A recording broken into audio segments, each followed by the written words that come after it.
ebusuan for mama kwa baba e the Punch TV so message say any day the kind of the channel ya e just subscribe dey am no like no share we so abeja wadwen share or comment section ho e dey akan ho ebusuan for sam la me mo kase story be free so abeto for mama chese agentre ha obi e twene sere ne abasa chese ebusuan for story na trendy ye me share mon kame homa yenko ne yenko hwe story no ana yenko tie story ne emra ye ba e mu nche mu nyina ye sad bebrem.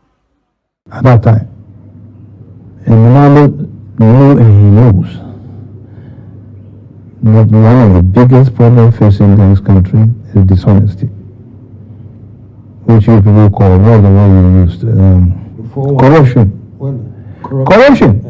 The president we have now in the Flagstaff House is not the Ronaldo that I know. I'm not frank with you. If you are working with the head of state, you are his vice. If he does something that you disagree, I don't believe what you do is take your pen and paper and resign. You must have that culture. You don't think about, oh, if I resign, people will be thinking, why should I do that? What am I going to eat? Blah, blah, blah, blah, blah, blah. No, such people cannot lead the nation. And they should never get close to power. People without culture of a nation should never get close to power. You know, I know you're a founding member of the MPP. That's right. I even asked you, how did you, and in Nkrumah is being a founding member of the MPP, and you gave me a very interesting answer. But yeah, so you were a founding member of the MPP. That's right. And the MPP is in power. But it is no secret that you have your disagreements with the party now.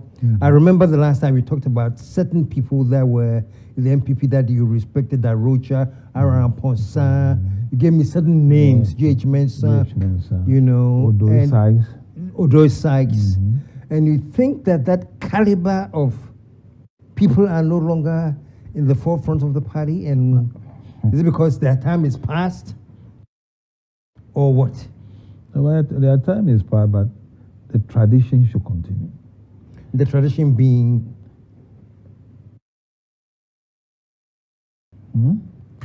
Love for the country, not for oneself.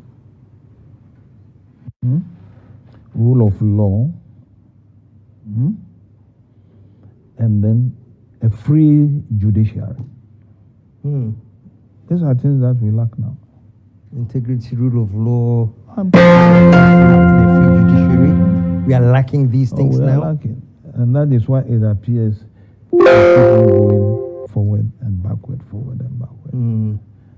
You follow me? And also, you see, I have known Addo for years. But what really brought the difference between me and him was when, under his leadership, and then we have already made him leader of the party, but not president, as a leader of the party. Of course, naturally he becomes the presidential candidate. But when we have an election in Tamale to elect new executive, I'm talking about national chairman, his deputies, general secretary, and other executive positions. And everything was made possible that Polafoko should not be part of that particular election. But finally, Polafoko was part of the elections. And he won the elections. He won it. Mind you, he wasn't appointed. He was elected by the people, the will of the people of the party. And yet, they found ways and means to move him out. That was when I said, my friend Addo is not the Addo that I know anymore. Who was the Addo that you knew? Oh, Addo that I knew was simple, straight to the point.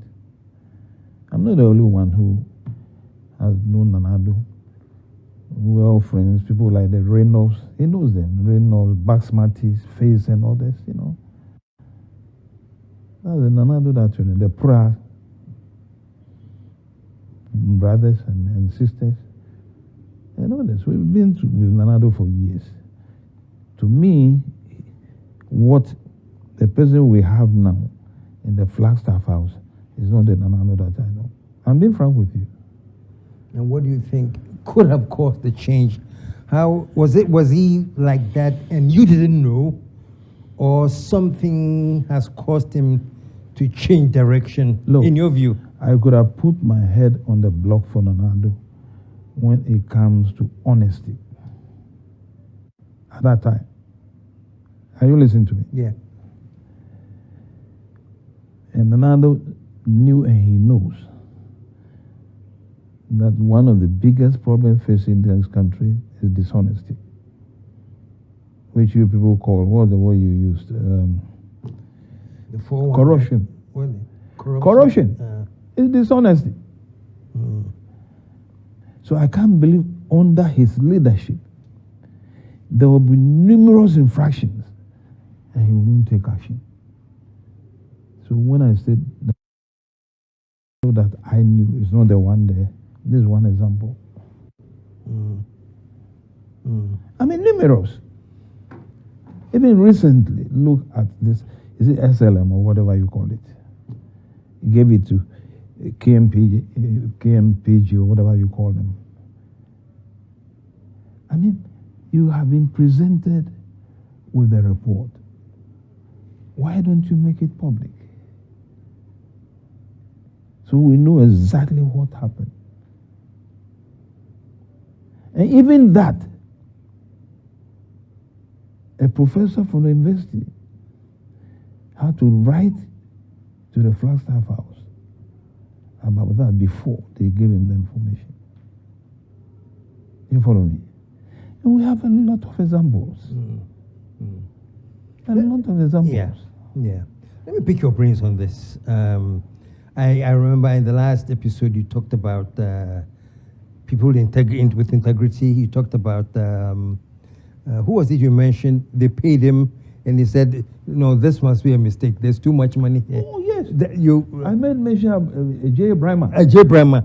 And he returned the money. And recently, Togbe Afede. But my question is this. Has the tide changed? Because now Togbe Afede and Brahma, they are more like the exception to the rule. The rule is, Chale, this is it to get what you want and get out. That almost seems to be the rule now. But that is where I feel so sorry. Yeah. Because to have Nana Addo there, I thought these things would never be talked about. The rule never be. What? Yeah. Look, I'll cross it with one example to see. There are people, or there have been somebody in this country who resigned from government position as a minister on principle. You know the person. First, that I was even a student then. Resigned on principle. Remind me. You've heard the name KG Osebozo. KG did a wonderful thing. On principle, when the NLC was in power, headed by General Angra, the council took a decision without the minister, being informed. You see, these are the type of people I want to work with. And based on I'm resigning, exactly. I won't be a part of this. And you know, his case is very interesting. Let me narrate it to you. KG, and it's interesting. The journalist that was then involved was Cameron Dodo. Cameron, in those days, apartheid was just something that no one really wants to hear about. And I think Cameron wrote a strong Buzia went out to talk about apartheid, as if they should be talked to or something. Yeah, and I think Cameron came out dialogue. A dialogue with apartheid. And Cameron came out with a strong, opinion against that. And based on that, they sacked Cameron as the editor of the Daily Graphic, without the knowledge of the minister in charge of the ministry. KG wrote his letter of resignation. Can you believe it? He was a young lawyer then. Young lawyer, not today where you see young people chasing money or begging for money, bribery and corruption. Yeah. KG was a young lawyer. He could have done anything. Yeah. KG wrote to the head of state that he's resigning. He can't work with him again. Head of state couldn't believe it. You know, soldiers in the way we behave. So he summoned KG to his office. KG went there and said, look, young man, is this letter coming from me? He said, yes, sir. Are you resigning? He said, yes, sir. I can no more work with you. As a minister, you take a decision without me? No. And KG, and Kra thought KG was joking. He left. So, Doc, my question is this. Are we not to say, oh, those were the days when integrity meant something? These days, it doesn't mean anything. With all respect, people who even exhibit that may be insulted. You know, like Toby Afede, now it is my Uncle D. You know, so is it a sign of the times that people are now looking down on otherwise people would have considered respectable? Is that the case now?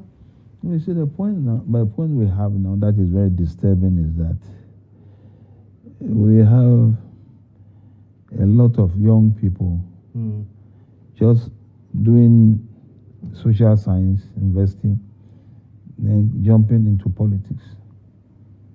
And their number one objective is to make money. Yeah. That is the cause of the problem. But if a party will have a good leader, such people will be raked out within a minute. And that will strengthen not only the party, but the political position of the country. So you're saying the kind of leadership could change that attitude? Absolutely, it's leadership. It's the leader. And I keep on saying it is the leader. If the leader can be straightforward, call a spade, say, look, this is a report I've had, I've gone into it. And even hand him over to the police for investigation and prosecution. That would be a wonderful thing. Will that be possible?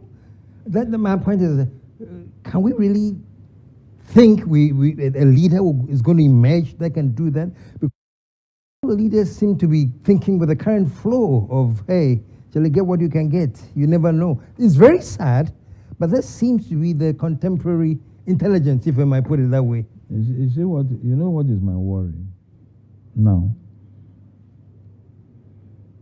I am not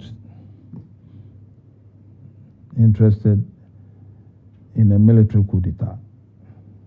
I've seen them. They never solve a problem. Recently, one general made a statement. I'm talking about General Nunu. He's alive. Yeah. I said, the way we are going, we should be careful that somebody worse than Rawlings doesn't come on the stage. This is a serious statement. Now, if you have lived in this country and known exactly, the general has been, mind you, he was twice chief of defense staff. He's an experienced person, both in age and work. He knows what he's talking about. He's run a government before. You follow me? So such cases, you don't throw them out. There was a time this same general, see, there are a lot of things you guys don't know. Himself and another, I think he is the eldest we have, eldest surviving general called General Ashley Larson. You might have heard the name. He was in a Champions government. He is a pilot by profession. He's alive. They made an attempt to talk to Addo. By then, the situation in the country was such bad. And this was told to me by the general himself. So they want to advise the head of state how to go about certain things so that we don't revisit what had happened in this country before. Akufo-Addo never saw them. He never saw them. And he asked his head of security to see them. They are generals, they are not ordinary people. Naturally, they won't go. The experience that Francis Pugu has got